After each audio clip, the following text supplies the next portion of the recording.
최승병 박사님 오셨네요. 우리 계속해서 이번제 끝내주는 경제에서 집중해서 다루고 있는 트럼프, 이 사람이 벌이고 있는 일, 세계 질서 어떻게 바꾸고 우리나라 어떻게 바꾸고 있는지 살펴보려고 트럼프와 젤렌스키 회담 막전 막후 최승병 박사하고 다뤄보도록 하겠습니다. 안녕하세요. 어서 오세요. 네.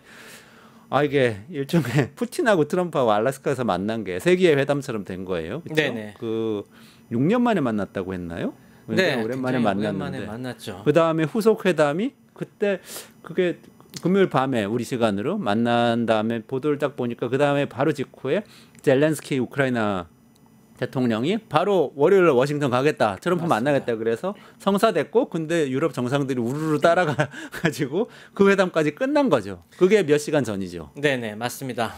굉장히 숨가쁘게 전개가 돼갖고 뭐 저도 의외의 전개에 굉장히 놀랐습니다.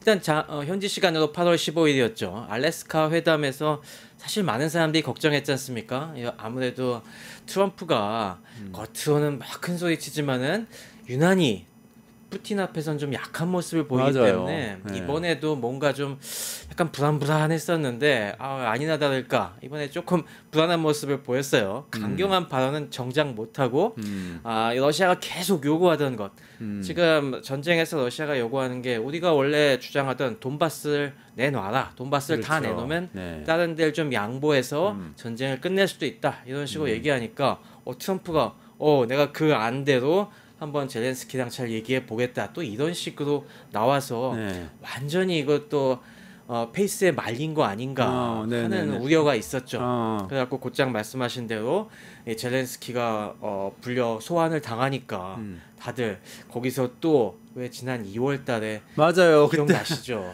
그 앉은 자리에서 젤렌스키를 막 제이디 벤스 부통령이 막 망신을 주고 맞습니다. 거기 젤렌스키가 화를 내고 네. 트럼프 대통령이 막 진압하고 이런 난리를 참사가 쳤잖아요. 났었죠. 네. 그러면서 이번에도 그런 식으로 윽박지르면서 뭔가 막 무릎을 꿇리려고 들지 않을까 또 그런 우려가 금세 또 팽배했습니다. 어떻게 됐어요? 그래서 이번에는 이 유럽 정상들이 한꺼번에 같이 나섰죠. 유럽 정상들. 네, 젤렌스키 혼자 보내서는 못 믿었다. 그래서 이번에 유럽에 그야말로 굉장히 굵직굵직한 정상들과 주요 책임자들이 총출동했습니다. 그럼 뭐 프랑스 마크롱 대통령 있어야 될 거고. 맞습니다. 유럽의 강대국이라고 하면 역시 영국, 프랑스, 독일, 이게 좀 이탈리아 정도까지 해서 네네. 이 4대 강국의 정상들이 다 함께 갔고 뭐 휴가까지 취소하고 이탈리아 네. 멜로니도 갔어요. 네, 멜로니도 갔습니다. 멜로니는 또 트럼프 좀 친한 것 같기도 한데. 그래서 뭐 그것까지 하고 또 EU에서는 EU 집행위원장인 폰데라이덴이 갔고 또 나토 사무총장인 리터 총장도 같이 가갖고 사실 이 정도면은 뭐 유럽의 모든 정치, 안보, 외교의 이 책임자들이 다 간 거죠. 그러면서 그러네. 백업을 해주고 혹시나 모를 사태에 대비했죠. 그래서 저도 사실 어제 실황 중계 같은 거 막 보면서 야 혹시 사고 터지지 않나 하면서 새벽에 되게 조마조마하게 봤습니다. 그런데 의외로 분위기가 괜찮았어요. 화기애애했어요? 네. 이번에는 확실히 그동안 여러 정상들을 대하면서 면박당한 정상들도 있었지만 또 굉장히 트럼프를 잘 구슬린 정상들이 있지 않습니까? 그 사람들이 코치를 많이 했는지 젤렌스키가 아주 로키로 나가면서 젤렌스키도 처음에 나가면서 화기애애했고 특히 인상적이었던 게 원래 처음 정상회담 때 문제가 됐던 것이 왜 군복 차림으로 왔냐. 맞아. 왜 정장 안 입고 왔냐고 망신 줬잖아요. 젤렌스키한테. 뭐라고 했었는데 이번에는 까만색 정장을 딱 입고 와서 성의는 보이고 맞춰줬구나 젤렌스키도. 그리고 또 뭐 백악관에서 얘기할 때부터 굉장히 덕담을 잘 하더라고요. 그래요? 트럼프가 사실 약한 사람들이 몇 명 있는데 그 중에 하나가 영부인 멜라니아 여사지 않습니까? 그래서 처음 딱 얘기한 것이 며칠 전에 또 멜라니아가 푸틴한테 그 아이들 납치 그만두라라는 그 서한을 보냈는데 또 이번엔 젤렌스키가 자기 부인이 이거 감사하다고 우리 멜라니아 여사에게 전해달라라는 이 편지를 또 먼저 꺼내놓고 시작을 했어요. 그러니까 또 남편 또 부인 끔찍히 아끼는 트럼프가 입이 딱 아주 화기애애 웃으면서 뭐 거기 또 농담도 오갔죠. 젤렌스키가 이건 각하한테 드리는 게 아니라 영부인께 드리는 겁니다. 뭐 그런 식으로 하면서 분위기가 굉장히 스무스하게 잘 갔습니다. 그러면서 또 중요했던 게 계속 땡큐를 땡큐. 제가 다 세보지는 않았는데 뭐 언론에서 나중에 세본 거 보니까 10번, 11번 정도 했다고 하더라고요. 그랬어요? 네. 그러니까 그 기세등등하던 벤스도 한마디 안 하고. 벤스도 가만히 있었어요? 네, 벤스가 뭐 벤스가 원래 인상 쓰고 좀 분위기 잡지 않습니까? 근데 벤스도 가만히 있고 왜 그 첫 번째 정상회담에서 원래 그 왜 넌 예의 안 지키냐 면박 줬던 게 그 아무래도 친 트럼프 쪽 언론인들 언론사 기자였어요. 언론사 기자였는데 그분도 오늘은 정장 잘 차려 입고 오셨네요. 잘 어울리십니다. 막 이런 식으로 굉장히 분위기가 잘 가갖고 야 진짜 단단히 준비하고 왔구나. 트럼프 잘 비위 맞추려고 왔구나라고 해서 비교적 잘 됐고 그 다음에 이제 본격적으로 이 정상들 다 모인 자리에서 뭐 얘기 나온 거 나중에 보더라도 오히려 너무 우크라이나 압박하지 않고 굉장히 또 중요한 얘기들 앞으로 뭐 우크라이나의 안전 보장을 위해서 미국이 좀 더 노력을 열심히 하겠다라는 그런 얘기까지 나왔어요. 중요한 내용인데 그 얘기 구체적으로 가기 전에 궁금한 거 한 가지 여쭤봤는데요. 프랑스, 이탈리아, 독일, 미국 정상이 다 모였잖아요. 지난번에는 젤렌스키하고 트럼프만 있었잖아요. 둘이서는 영어로 하는 거 이해가는데 프랑스, 독일, 이탈리아 사람도 같이 있을 때 이게 통역을 하나요? 다자 통역을 하나요? 어떻게 해요? 저도 그 부분에서 놀랐습니다. 이게 딱 테이블에 각 정상들과 라이덴 집행위원장 등등이 다 있었는데 한 명도 빠짐없이 다 영어로 얘기하더라고요. 그래요? 네. 마크롱도 영어를 얘기하고. 마크롱도. 마크롱이 원래 프랑스 사람들이 우리는 프랑스에 대한 자부심이 커갖고 프랑스어 해라고 하지만은 마크롱은 또 영어를 되게 잘하는 걸로 알려져 있고 그리고 또 제가 그 하나하나 발언을 들으면서 또 놀랬던 것 중에 하나가 뭐냐면 굉장히 긴장하고 있구나. 어떻게든지 이 트럼프 심기를 거스르지 않으려고 항상 처음에는 트럼프 대통령 수고하십니다. 고생하고 우린 감사하게 생각하고 있습니다. 이거부터 얘기하고 심지어 영어를 듣는데 왜 우리가 프랑스 사람들이나 이탈리아 사람들 얘기할 때는 영어지만은 굉장히 그 이탈리아나 프랑스어 액센트가 들어가잖아요. 근데 정상들이 일부러 그런 걸 티내지 않으려고 되도록 미국식 영어로 발음하려는 그 노력까지 느껴졌습니다. 전 세계가 트럼프한테 잘 보려고 그냥. 그래갖고 한 명도 빠짐없이 다 그렇게 영어로 또박또박 얘기하는 걸 보고서 진짜 지금 전 세계가 트럼프 비위 맞추는 확실히 지금 난리구나라는 생각을 했고요. 그런 면에서 확실히 그런 게 트럼프를 굉장히 기분 좋게 했던 모양입니다. 그래서 아주 그냥 만족해하는 모습이 그냥 탁탁 눈에 밟혔고 분위기가 그러다 보니까 유럽 정상회담들이 그러면서 그 다음에 계속 강조한 게 빨리 휴전을 하고 우크라이나 안전 보장을 얘기해야 됩니다라고 했을 때도 뭐 좋습니다. 그러시죠. 뭐 이렇게 노력해 봅시다. 이런 식으로 나오는 게 확실히 이 트럼프는 기분파다 그런 생각을 했습니다. 참. 냉정한 또 외교 현실이니까 뭐 그럴 수 있죠. 결과만 좋으면 되는 거죠. 근데 한 가지 제가 좀 궁금하게 생겼는데 목록 보니까 EU, 나토, 영국, 프랑스, 독일, 이탈리아 정상들이 있는데 핀란드 대통령이 있네요. 맞습니다. 갑자기 핀란드는 작은 나라잖아요. 유럽에서는. 그 부분이 굉장히 저도 인상적이었습니다. 사실 뭐 독일, 영국, 프랑스, 이탈리아 다 그래도 빼놓지 않은 강국들인데 핀란드가 꼈어요. 핀란드는 인구 500만 명밖에 안 될 텐데. 그거보다 더 소국인데 핀란드에 이번에 이 유명한 스투브 대통령이 딱 왔는데 이게 요즘 스투브 대통령이 굉장히 국제 무대에서 각광을 받고 있습니다. 그래요? 이 얘기를 갖다가 사실 알아야 요즘 외교 분위기를 이해할 수 있는데요. 스투브 대통령이 최근에 원래부터 스투브 대통령이 굉장히 이 국제사회에서 이름 높은 걸로는 철인으로 또 이름이 높죠. 지금 나이가 57세인가 그런데도 철인 3종 경기에서 뭐 얼마 전에 나가고 철인 3종 경기 2위까지 하는 등 굉장히 이제 딱 아주 스포츠맨 같은 걸로도 되게 유명한데 최근 한 올해 들어와서는 이 트럼프랑 굉장히 사이가 가까워졌다고요. 원래 핀란드 사람, 북유럽 사람들이 영어를 잘하지 않습니까? 그리고 또 재밌는 이력이 80년대 미국에 유학을 와갖고 그때 프로골프를 하려고 했었대요. 그래요? 골프를 되게 잘 칩니다. 골프 트럼프하고 통하는구나 그게. 그러면서 올해 초부터 이제 트럼프와 골프를 어쩌다가 이제 소개받아서 치기 시작했는데 트럼프가 굉장히 스투브의 골프 실력과 여러 가지 유창한 화술과 사교성에 굉장히 마음에 들어해갖고 올해 2월부터는 아주 뭐 사적인 대화를 그렇게 많이 한답니다. 그래서 평소에 막 전화 걸고 문자 메시지 보내갖고 하면서 요즘 이거 국제 문제에 대해서 당신 어떻게 생각하냐 그런 조언을 되게 많이 한대요. 그러니까 되게 정상 관계라는 게 밑에 사람들이 먼저 다 어레인지하고 정상들 형식적인 대화만 하는데 트럼프가 사적으로 문자 메시지 보낼 정도 얘기하고 또 최근에 많이 그래서 오고 갔던 대화가 푸틴은 어떤 사람인 것 같냐. 네가 핀란드가 그래요. 바로 옆 나라니까 너네 생각에는 어떻게 느끼냐라고 했는데 핀란드는 딱 보면 러시아 옆에서 진짜 오랜 세월 동안 시달림을 당한 약소국이지 않습니까? 그렇잖아요. 그리고 예전에도 이 사실상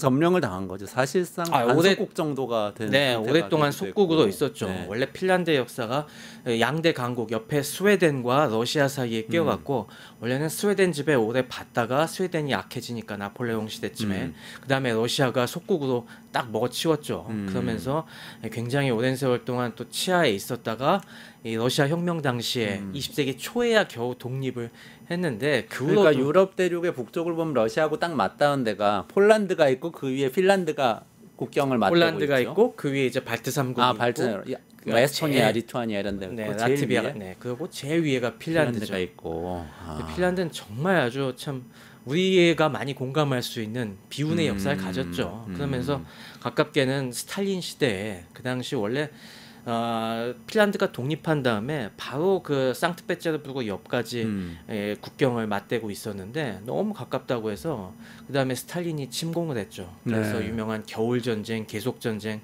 그래서 그때 엄청난 수몰 당하고 그 당시 핀란드는 제2의 도시 비프리라는 그 제2의 도시를 뺏길 정도로 굉장히 순환을 당했습니다. 그래갖고 그걸 복수하기 위해서 한때는 나치에 붙었는데 그 다음에 나치에 붙은 다음에 나치가 다시 몰락을 하니까 또 잽싸게 국가가 살기 위해서 뭐 러시아 소련 쪽에 붙는 뭐 이런 진짜 그런 일들을 통해서 겨우겨우 살아남은 역사가 있었죠. 그래서 그런 생생한 역사의 교훈 속에서 우리가 느끼고 있는 그 러시아는 어떤 나라인가, 또 거기 플러스 내가 지켜본 푸틴은 어떤 사람인가라는 걸 굉장히 최근에 많이 얘기했다고요. 근데 거기서 핵심 중에 하나가 푸틴은 못 믿을 사람이다. 너무 그렇게 마음 주지 마라. 야, 이 외교라는 게 오묘하네요. 만만치 않다 진짜. 골프도 잘 쳐야 되고 영어도 잘해야 되고 또 핀란드의 오랜 역사가 또 영향을 주고 이 모든 것이 다 어우러져 가지고 그렇죠. 그런 걸 얘기해주고 사실 뭐 우리 미국 사람들 만나보면 알겠지만 미국 사람들이 그런 주변국 역사 이런 거 잘 모르잖아요. 잘 몰라요. 네, 자기 나라가 전부인 줄 알지. 네. 근데 이런 식으로 또 가깝게 또 골프 친구가 돼갖고 그런 거에 대한 얘기도 해주고 또 푸틴에 대한 새로운 정보도 주고 그래서 요즘 보면은 일기 때랑은 좀 다릅니다. 일기 때는 확실히 푸틴이랑 굉장히 브로맨스가 강했는데 요즘은 좀 왔다 갔다 하잖아요. 트럼프가 왔다 갔다 한다. 그런데 그게 이런 영향들이 있는 것 같습니다. 핀란드 대통령이 굉장히 큰 역할을 했다. 네, 좋습니다. 본론으로 한번 들어가 보죠. 그래서 회담 결과는 어떻게 됐습니까? 그래서 회담 결과는 나중에 발표 나온 것이 결국에 마찬가지로 트럼프는 계속 평화를 추진하되 이 유럽이 계속 요구하고 있는 그 지금 유럽에서 가장 미국을 끌어들이려고 하는 것이 우크라이나의 안전보장의 판에 미국의 역할을 갖다가 많이 끼워넣는 거거든요. 가장 많이 얘기가 되고 있는 것이 우크라이나의 나토 가입을 승인하고 그리고 필요하다면 미군이 우크라이나의 평화를 위해서 주둔한다. 즉 지금 우리 주한미군이 있듯이 주우미군까지 만들려고 하는 게 목표인데 지금까지 트럼프는 그거에 대해서 절대 못한다. 왜 우리가 또 거기 끌어 들어가느냐 이렇게 반대를 했었는데 이번에는 거기까지 약속한 건 아닌데 미국이 뭔가 좀 더 역할을 할 수 있다. 노력하겠다. 그 정도까지 끌어냈어요. 그러니까 우크라이나 안전보장에 유럽뿐만 아니라 미국도 참여해서 같이 하겠다. 이렇게 일단 유럽이 건가요? 주동을 하겠다. 그거에 아마 이번엔 유럽 지도자들이 가서 얘기한 게 그걸 겁니다. 그래서 우리가 미국이 너무 나설 필요 없다. 우리가 뭐 병력을 보내는 거는 우리 유럽이 주도적으로 편성을 해갖고 이 주 우크라이나 유럽군을 만들겠다. 근데 미국도 약간 좀 참여해 달라. 그러니까 형식적으로. 이런 식으로 그리고 그걸 용인해 달라 이런 식으로 하는 거에 대해서 아마 설득을 많이 했고 그거에 대해서 트럼프가 그전에는 우린 절대 이렇게 못해라고 했는데 그것까지 가능성을 열어놓고 우리가 노력을 해주겠다 그렇게 내가 푸틴이랑 얘기해서 딜을 이끌어내겠다라고 한 거 보면은 그래도 꽤 많이 진전이 됐죠. 근데 원래 러시아는 우크라이나는 우리 형제 국가다 이렇게 얘기하는 반면에 우크라이나는 특히 젤렌스키 정권 들어와서는 우리는 유럽에 붙겠다. 그래서 네. 러시아는 언제 쳐들어올지 모르는 적국이나 마찬가지이기 때문에 EU 가입하고 나토 가입하고 이렇게 하겠다라고 쭉 간 거잖아요. 근데 네. 러시아가 실제로 침공을 해왔단 말이죠. 그런데 지금 휴전 내진 종전을 하려고 하니까 그럼 이거 끝나면 다음에 침공은 못하게 해주겠다라는 것에 대한 얘기잖아요. 맞습니다. 지금 얘기는. 네. 근데 러시아가 침공한 목적은 그 돈바스 지역 차지하려고 했던 게 컸는데 그거는 주기로 했다면서요. 지금 뭐 주기로 완벽하게 얘기된 건 아니고 그거에 대해서는 젤렌스키는 원래 지금 그 다음에 얘기가 나온 것이 푸틴이 다음번엔 모스크바로 오라 우리 또 3자 회담 하자라고 판을 이제 이어가는데 젤렌스키는 좋다. 나도 충분히 가능성을 열어놓고 트럼프 대통령이 이렇게 주선해 준다면은 나도 가서 얘기하겠다 이런 식으로 그냥 쿨하게 받았어요. 근데 아무것도 확약해 준 건 없죠. 그러니까 일단 공을 다시 한번 푸틴한테 넘긴 거예요. 그러니까 우리는 이번에는 영토가 핵심은 아니었습니다. 영토에 대한 입장은 사실 되게 모호하게 남아 있어요. 이번 젤렌스키 트럼프 회담에서는 영토는 정확하게 결론은 안 난 거예요. 정확하게 얘기 안 하고 트럼프랑 이제 뭐 푸틴이랑 같이 그래 얘기해 보자. 뭐 그런 식으로 이제 여지를 남겨놓은 거죠. 근데 지금 분위기가 사실상 영토 부분에서는 젤렌스키가 더 뭐 다시 영토를 수복하거나 그럴 만한 상황이 못 됩니다. 지금 전체 전쟁 상황이 어떤가요? 그러니까 원래 러시아가 목적했던 만큼의 영토 중에서 어느 정도나 러시아가 차지하고 있어요? 지금 원래 핵심적인 게 돈바스 그러니까 도네츠크와 루안스크 주가 문제였지 않습니까? 여기는 대략 한 90%가 지금 넘어간 상태입니다. 그러면서 근데 거기가 문제가 아니라 또 남쪽에 원래 우크라이나가 딱 가로지르는 큰 드니프로강 하류 네. 쪽에 이 두 개 지역, 자포로지아 지역이랑 하류 지역을 갖다가 지금 러시아가 장악을 하고 있거든요. 네, 그래서 사실상 4개 주를 거의 다 석권한 상태입니다. 네. 그리고 또 저 카리코프라는 좀 북쪽 지역에서도 약간 지금 또 침공에 들어온 상태이고요. 네. 그래서 지금 원래 얘기는 남쪽에 우리가 뺏고 있는 거는 다 우리가 먹고 그리고 돈바스 지역은 거기까지 마저 깨끗하게 넘겨주면은 저 북쪽의 하리코프나 수미 쪽에서 조금 밀고 들어온 건 내주겠다. 원상복귀 시켜주겠다. 네. 그 정도로 우리 주고받고 해갖고 정리하자라는 상황이죠. 그러니까 지금 우크라이나 입장에서는 굉장히 알토란 같은 영토를 지금 어마어마하게 많이 뺏길 상황입니다. 근데 지금 반전의 이 부분의 여지가 없죠. 전쟁이 계속된다면 오히려 더 밀릴 수도 있다. 지금 또 러시아군이 아무래도 지상군을 계속 밀어붙이고 있고 최근에 또 진격 속도가 조금 더 빨라지고 있기 때문에 계속 밀리고 있거든요. 또 북한의 탄약 지원으로 인해서. 네네. 반면에 지금 우크라이나는 이미 국민의 전쟁 피로가 극심한 상황입니다. 워낙 인구가 적은 데다가 이미 나올 징집될 자원들은 거의 다 나왔고 워낙 그동안 다들 희생이 커서 이제는 전쟁에 좀 염증이 느껴진다라는 얘기들이 지금 만연해갖고 지금 상황을 반전시키기가 어렵습니다. 한 젤렌스키 시위도 일어나고 뭐 이런 네. 여러 가지 내정도 문제가 있더라고요. 근데 또 한 가지 궁금한 게 러시아 쪽 입장에서 제가 한번 볼게요. 다른 러시아 분들 얘기를 들으면은 러시아는 또 반대로 이게 지금 우크라이나든지 동부 유럽 쪽이 너무 유럽한테 장악이 되면은 맞습니다. 자기들이 안보 위협을 느낀다는 그런 시각도 있더라고요. 그게 전통적인 이 러시아의 스탠스죠. 러시아는 항상 이 서쪽 국경에 대한 이 침공의 두려움을 역사적으로 또 갖고 있기 때문에 항상 완충지대를 확보하려고 하죠. 실제 2차 대전 때 나치 독일이 러시아를 침공했던 거죠. 폴란드를 분할하고 그때 나치 독일과 국경을 맞대니까 그때 여전히 침공을 당해갖고 크게 큰 피해를 입었죠. 그러니까 이번에도 우크라이나는 절대 유럽군이건 미군이건 뭐 하여튼 나토의 주도는 절대 허용할 수가 없다. 여기는 우리의 완충지대로 남겨야 된다는 게 지금 확고한 입장이에요. 그러니까 이 부분에서 지금 제일 충돌이 큰 거죠. 영토는 어떻게든 지금 어쩔 수 없으니까 현상 이 상황에서 조금 대꼬복고한 상황에서 선을 긋더라도 그 다음 안전보장이 문제인데 우크라이나는 유럽이나 미군이 들어와야 된다. 반면 러시아는 절대 안 된다. 너네는 우리의 완충지대다. 이런 식으로 이 부분을 어떻게 해결할 것인가가 사실 앞으로 종전 논의의 핵심이죠. 그러네요. 그 참 그러니까 양쪽이 다 폴란드나 발트 3국 뭐 에스토니아, 리투아니아, 뭐 라트비아 이런 데들은 우크라이나가 러시아한테 넘어가면 자기들이 다음은 우리다 이렇게 생각할 그렇죠. 거기 때문에 또 꼭 거기다가 미군이든 유럽군이든 주둔시켜서 그렇죠. 방어해줬으면 싶을 거고. 반대로 동유럽 국가들 입장에서는 폴란드나 발트 3국은 항상 이 소련이나 러시아가 강성할 때는 역시 마찬가지로 맞아요. 침공을 당했거든요. 그들도 왜냐하면 그렇게 해서 그 국가들을 자신 러시아의 완충지대로 만들려고 했었기 때문에 그러니까 또 그쪽은 트라우마가 있기 때문에 우리가 또 맞대서는 안 된다. 우리 앞에 우크라이나가 방어선이 돼야 된다. 그런 입장인 거죠. 그러다 보니 지금 셈법이 굉장히 복잡하고요. 그렇다 하더라도 지금 폴란드랑 발트 3국이 엄청 긴장하고 있는 건 사실입니다. 실제로 요즘 발트 3국에는 국경지대에 요새를 다시 만들고 있다는 그래요? 네, 그런 보도들이 나오고 있습니다. 그게 한번 비유를 해보자면 이게 너무 먼 나라 얘기 같아서 우리나라가 예를 들어서 중국이 언젠가 우리나라를 침공할 수도 있다. 아니면 일본이 우리나라를 침공할 수도 있다. 이런 생각을 하는 거하고 비교하면은 어때? 그것보다 더 현실적인 거겠죠? 제가 한번 그거 얘기해 본 적이 있는데 그쪽 사람들은 막 상황을 비교해서 얘기했더니 우리는 한 100배는 더 심각하게 생각한다. 100배는 더 심각하게.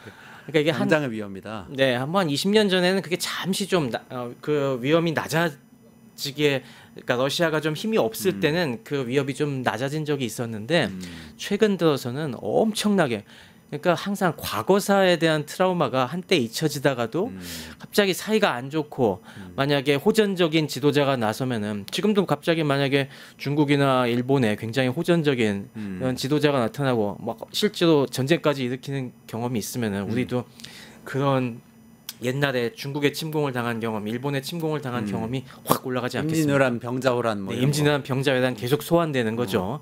그런 식으로 지금은 그게 과거사가 아니라 그들에게는 언제 앞으로 10년 뒤에 충분히 있을 만한 이 미래로 지금 인식이 되고 있다는 겁니다. 그러면 이 양쪽 다 하여간에 서로 간에 일종의 스트레스가 있는 건데 이번에 회담을 보면 푸틴하고 트럼프하고 알래스카에서 만난 다음에 사실 많은 언론이 트럼프가 푸틴한테 넘어가가지고 이건 뭐 완전히 젤렌스키 망했다 이렇게 얘기를 하고 있었는데 이번에 또 젤렌스키 유럽 정상들 그리고 트럼프 회담의 결과를 들어보면 우크라이나에 미군이 주둔할 수도 있다. 여기까지 지금 간 거잖아요. 근데 아마 뭐 그러면 푸틴 엄청 실망할 것 같은데. 네, 푸틴은 그래서 이거 굉장히 다 된 밥에 또 코 빠진 것처럼 생각하고 있을 것 같아요. 뭐 자기가 굉장히 그래도 잘 트럼프를 구슬렸다고 생각했는데 또 그런 식으로 되치길 당하니까 이번에 조금 기분이 안 좋긴 한데 그래도 푸틴은 다음번에 이제 3자 회담 얘기가 나오고 있죠. 젤렌스키와 담판을 치를 때 그래도 자신에 맞게 좀 다시 한번 되치기를 또 분명히 시도할 겁니다. 아무래도 트럼프가 말은 뭐 이렇게 기분이 좋아서 했겠지만은 그래도 이 주우 미군을 받을 가능성은 별로 없거든요. 그래요. 네, 그거는 뭐 트럼프가 계속 마가 진영에 얘기한 게 항상 그거지 않습니까? 그렇지. 자기 지지 기반 마가, Make America Great Again. 네, 마가 진영에서 다신 미국이 이런 식으로 개입하지 말라. 해외 군사 개입하지 말자. 네, 그래서 아마 뭐 형식적으로 뭔가 다른 장치를 보장해주긴 하더라도 주우 미군은 가셔야 되지 않을 것 같고요.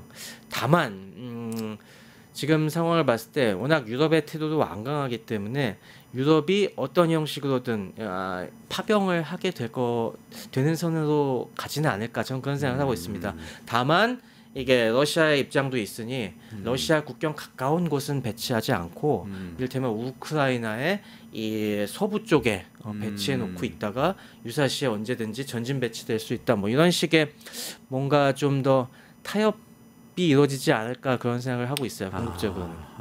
그래요. 그 정도는 푸틴이 받아들일 수 있는 건가요? 근데? 지금은 절대 못 받아들이겠다고 하고 최대한 버티겠죠. 그런 면에서 푸틴은 지금 지상전에서 좀 유리한 전황을 최대한 이용할 겁니다. 그러니까 앞으로 사실 지금 전쟁이 금방 끝날 것 같지는 않고요. 최소 몇 달 정도의 더 이런 줄다리기는 있을 겁니다. 분명히 담판 지으면서 그래서 그걸 갖다 어디까지 받아들일 수 있냐에 대해서 계속 얘기 나올 것이고 그 과정에서 약간의 뭐 협박이라든가 물리적인 뭐 긴장 고조라든가 그런 걸 통해서 관철시키려고 할 텐데 지금은 이 양측의 입장이 워낙 또 유럽과 러시아의 입장이 강경하기 때문에 결국에 어디선가 만날 거면은 그 정도가 현실적이지 않나 이렇게 좀 감히 추측은 해봅니다. 근데 아직 어떻게 될지 모르겠습니다. 지금 벌써 전쟁이 3년 넘었죠. 3년 넘었습니다. 지금. 그 6.25 한국 전쟁 우리 1950년에 남북 간의 그 비극적인 상황을 생각해 보면 그게 한 3년 정도 그게 돼서 3년 1개월 정도 있었고요. 그리고 이 소련에서 있었던 독소 전쟁 같은 경우도 뭐 그게 이제 거의 4년 가까이 하고서 끝났고요. 네. 그러니까 이제 3년에서 4년 정도가 사실 이런 큰 국가 간의 분쟁에 있어서 사실 3년 이상 하면 국민들이 다 지치지 않습니까? 주변 국가들도 언제까지 도와줘야 되냐 이게 당연히 얘기가 나오고 지금이 딱 그 국면인 것 같아요. 지금 3년에서 거의 4년으로 이제 차가는 와중이 이제 모두의 인내심이 바닥나는 상황이고 여기서도 어떻게든 끝내려고 하는 이 각 의지들이 지금 충돌하고 있는 과정이죠. 그 의지들이 이제는 진짜 부딪히고 깎여 나가면서 절충점을 찾을 단계로 슬슬 접어들고 있다고 봅니다. 지금 이렇게 어쨌든 간에 결론이 나면 이런 비슷한 방식으로 결론이 나면 세계 질서가 조금 바뀌는 거 아닌가요? 네, 이제 세계 질서가 확실히 바뀌는 게 이번에 사실 또 많은 사람들이 예상한 것이 유럽은 단결하지 못할 것이다. 안보 문제에서 유럽이 맞아요. 유럽은 이미 병자다. 뭐 분명히 자기들끼리 맨날 EU 만들어서 뭐 경제 문제 하나 제대로 협의 못 하는데 안보 문제 협의가 되겠냐. 사실 러시아가 우크라이나 침공한 건 그렇게 얕본 측면도 있거든요. 근데 이번에 지금 모습을 보시면 아시겠지만은 유럽 정상들이 더 이상은 우리가 그런 약한 모습 보여서는 안 된다는 결의가 느껴지지 않습니까? 네. 이번에 뭐 4개 강국이 한꺼번에 다 출동하는 정도 보면은 그러니까 적어도 유럽이 앞으로 이제 러시아의 위협에 대해서 지키기 위해서 어느 정도의 역할을 하겠다는 그 결기는 보여준 셈이 되겠고요. 그런 면에서 분명히 실천을 하려고 들 겁니다. 아무래도 이제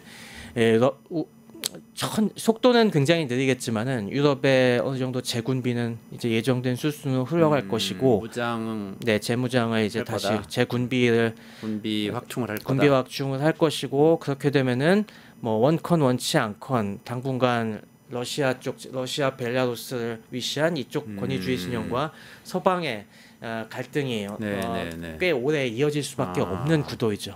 그게 아주 고강도 분쟁은 아니더라도 어차피 지금 양쪽이 힘이 충분하지가 않기 때문에 그래도 어느 정도 서로가 군사력을 두고 대치하는 상황은 좀 길어질 것 같습니다. 그러게요. 전 이번에 특히 영국의 스타머 총리가 그렇게 적극적으로 나온 게 좀 놀라운데 왜 EU 탈퇴한 다음에 영국은 미국하고 같은 팀이고 유럽, 프랑스, 독일은 다른 팀인 것처럼 계속 굴었잖아요. 네. 이번에 딱 유럽 정체성을 가지고 가서 발언을 이렇게 했네요. 그래서 그것도 큰 변화가 있는 것 같다는 생각도 들고 그렇습니다. 근데 한 가지 더 궁금한 게 그렇게 세계 질서가 변할 때 지금 북한이 러시아 파병을 했잖아요. 그리고 굉장히 밀착된 상태 아닙니까? 우리나라에 올 영향이 있지 않아요? 그러면 맞습니다. 이 결과 이후에 이 분위기가 잦아들면은 그게 그 다음에 어디로 옮겨갈 것인가? 다시 동아시아로 옮겨올 가능성도 우리가 생각해 봐야 됩니다. 그쪽이 좀 어느 정도 전선이 안정이 되고 대치 상황으로 오면은 결국에 지금 형성되고 있는 권위주의 블록이라는 것이 그 다음에 긴장이 높아질 곳은 동아시아도 분명히 충분히 가능하거든요. 우리가 대만 문제가 우크라이나 때문에 뒤천으로 지금 미뤄진 상태인데 다시 대만 해협에서 무슨 갈등의 여지가 올라갈 수도 있는 것이고 지금 한반도도 이렇게 안심할 상황이 아닙니다. 지금 말씀하신 것처럼 북한이 이번에 아주 극적으로 기사회생했지 않습니까? 네. 기사회생한 것뿐만이 아니라 북한이 현대전의 노하우라는 굉장히 중요한 자산을 얻었습니다. 당연히 이제 우크라이나가 잦아들면은 이제 북한도 얻고 싶은 게 많잖아요. 그러니까 북한도 이제 목소리를 높이면서 우리를 좀 인정해 달라. 우리 또 핵 보유국으로서 우리에게 충분한 보상을 해 달라라는 목소리를 분명히 이제 외교전을 펼칠 거예요. 그럼 그 와중에서 이게 순탄하게 대화로만 되겠습니까? 당연히 거기서 여러 가지 그 삐걱삐걱대는 잡음들이 날 텐데 그랬을 때 과연 트럼프는 어떻게 행동할 것이며 우리에게 또 우리와 일본에게는 어떤 요구를 할 것인가 이 과정에서도 상당히 갈등의 소지가 높아질 수가 있습니다. 그리고 만약에 그 말을 역시 듣지 않는다면 북한이 항상 해오던 게 있죠. 국지 도발이나 뭐 그런 걸 통해서 뭔가 좀 더 강하게 요구할 수도 있고요. 더군다나 지금 북한은 핵 보유를 하고 있기 때문에 어느 정도 이렇게 도발을 하더라도 보복을 할 수가 없다는 걸 너무나 잘 알고 있기 때문에 그걸 활용할 수 있는 카드도 충분히 예상할 수가 있고, 그렇기 때문에 우리 입장에서는 지금 굉장히 이 상황에 대해서 그냥 먼 나라인 것처럼 넋놓고 있지만 말고 이게 그 다음에 우리에게 어떤 식으로 다가올 건지에 대해서 미리미리 대비를 하는 노력이 확실히 필요한 것 같습니다. 알겠습니다. 이재명 대통령이 최근에 이제 광복절 그 기념 연설을 통해서도 9.19 군사합의 등등 남북 화해와 관련된 조치를 좀 되살리는 방향으로 이야기를 하기도 하고 적대적 두 국가론 부정을 하는 뉘앙스의 이야기를 하기도 하고 또 한미 정상회담을 앞두고 또 거기에 총력을 기울이고 있기도 한데요. 이런 문제들 좀 잘 평화롭게 해결할 수 있도록 계속 관련된 내용은 다루기로 하고 오늘은 여기서 좀 마무리를 해야 될 것 같습니다. 굉장히 중요한 말씀 해주셨는데 뭐 남북 관계도 중요하고 한미 관계, 한일 관계 진짜 외치에 대해서 우리가 국내 문제 이상으로 훨씬 더 많은 관심을 갖고 국가 지도자가 그런 쪽에 역시 신경을 써야 한다는 걸 요즘 너무나 많이 느끼고 있습니다. 그런 쪽에 지금 대통령께서 좀 많은 노력을 기울이셨으면 하는 바람입니다. 네, 백악관에서 세계 여러 나라 정상들하고 실시간으로 막 대화하면서 문제를 해결해야 되는 이런 세계 지도를 보면서 정치를 하는 대통령, 이런 분이 되시면 좋겠습니다. 네, 여기까지 진행하기로 하고, 이번제 끝내주는 경제는 매일 오후 5시 50분에 라이브로 진행되니까요. 내일 라이브로 찾아뵙기로 하고, 최승병 박사님 여기서 인사드리면서 마무리하도록 하겠습니다. 고맙습니다. 감사합니다.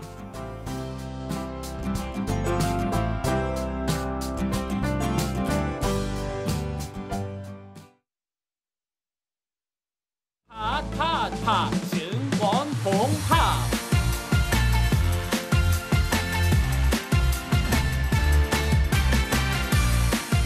이제 저녁 8시 30분 퇴근 후 퀴즈 한판. 혼자 하지 마세요. 같이 해요. 매일 저녁 8시 30분 많은 참여 바랍니다.